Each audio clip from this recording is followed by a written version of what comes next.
Eindhoven University of Technology, the place where we do a lot of research on wireless communication.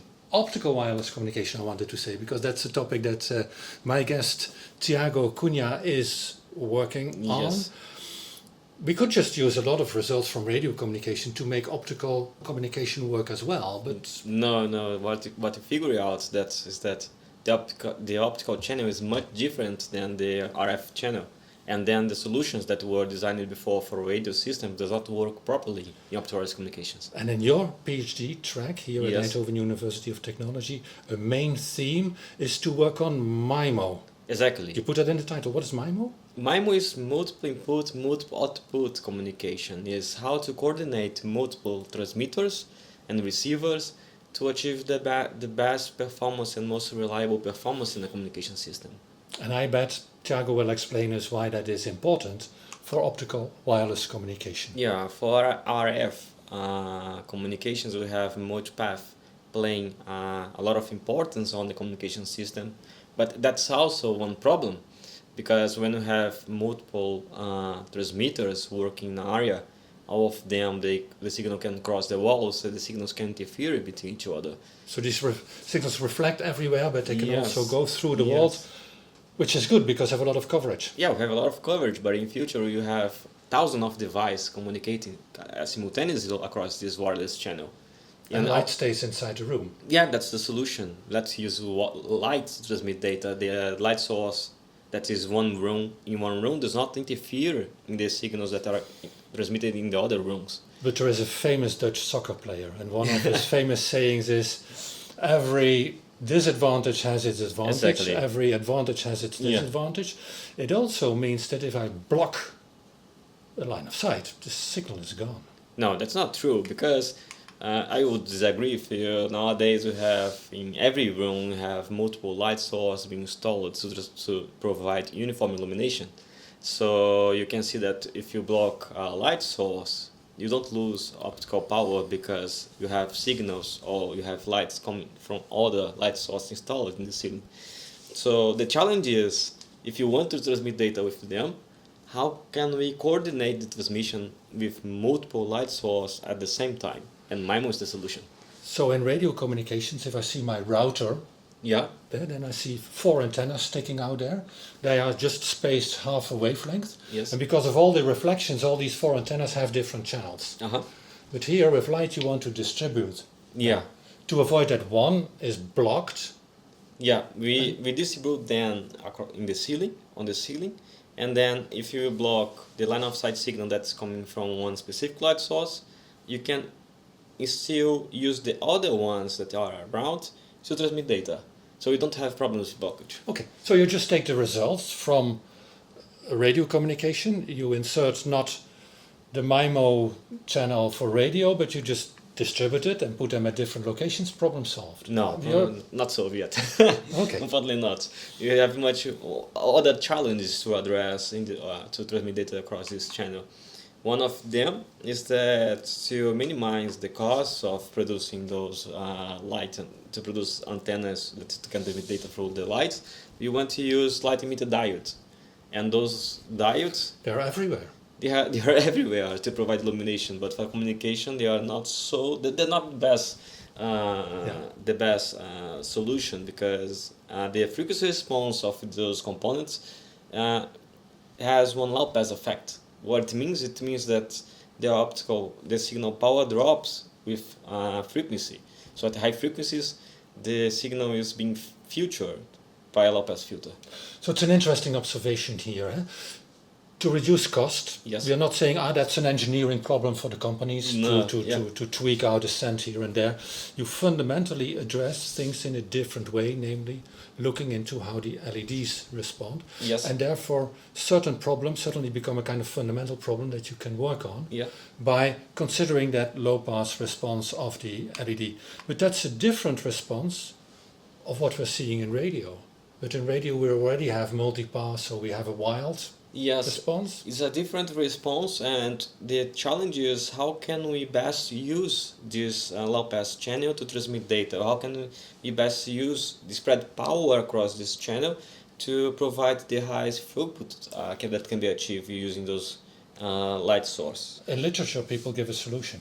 Yes. Boost the high frequency. No, please not. If you no, the signal is being filtered by low-pass effect. If we boost the high frequency, we are just hitting the LED. You are just losing power and not actually providing the best throughput that can be achieved. The solution is how do we shape the spectrum to achieve the highest number of bits per second at the receiver. So an important lesson, probably also in life, if you want to achieve something, don't try to push the hardest where it's not working. Yeah. Smartly balance your effort and certainly make good use of the parts of the channel where it is. Yes. Good. If you know the channel, then you can compute the optimal power coefficient to load across the frequency components. And that is possible because the channel is different as well.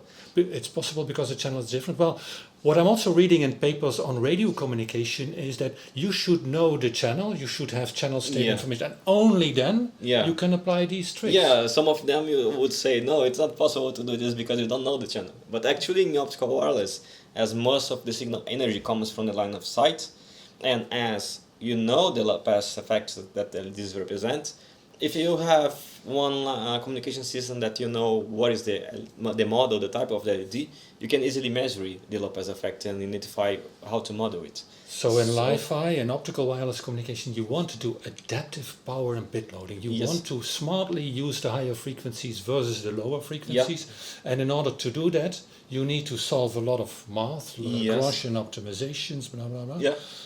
But that's possible. That's possible. Chocofi showed us that that's possible.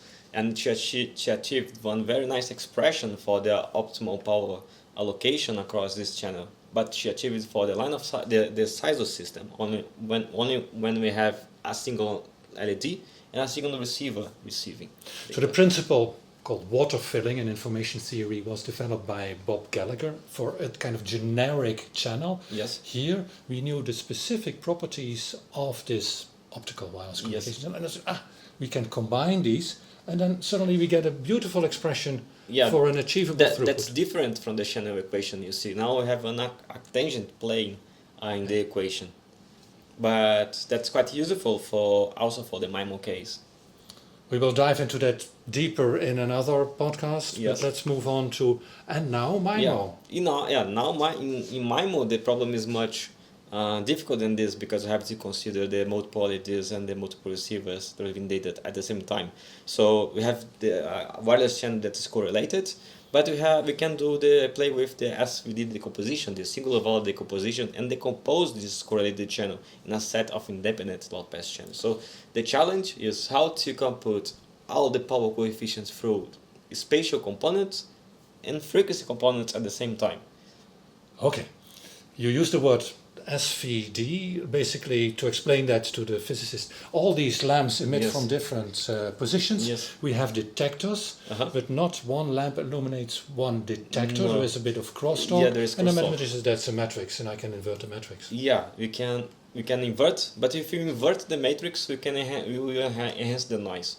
But a way a smarter way is to decompose the channel with SVD. So we have a problem across the streams, and we need to allocate across the frequencies, these frequency bins. And that's something that you have presented in JSAC, Journal of Selected Areas of Communication, an IEEE journal, where you go even further, and after doing a lot of math, you come to relatively nice rules of thumb of how to operate. Exactly, because someone may say, you can solve the problem, you can use optimization solvers to solve the problem under the multiple parallel power constraints, but it's going to have high complexity because we have thousands of them subcarriers.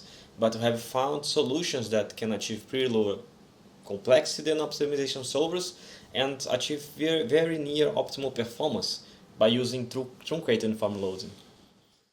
So in summary, it may be fair to say that basically by doing a lot of hard work in solving mathematical equations, you came to solutions that are in the end simple to implement. Much simpler than so you took the heat of going through all the math to make it work in a practical system, and thereby contributed via the Elliott project, the European project where we have been addressing these topics, And also sharing your ideas with people who are participating in standardization. Yes. IEEE 802.11bb, ITOG.HN standardization, and that's where these things have been. We have given many inputs that can make LiFi work better for now and in future.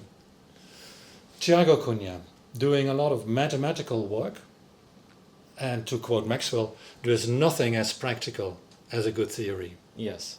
Maybe that's a bit of a summary of the work, Thiago. Success with finalizing Thank you your very PhD. much. Thank you very much, Jean-Paul, for inviting me for this talk. It was quite nice to be here.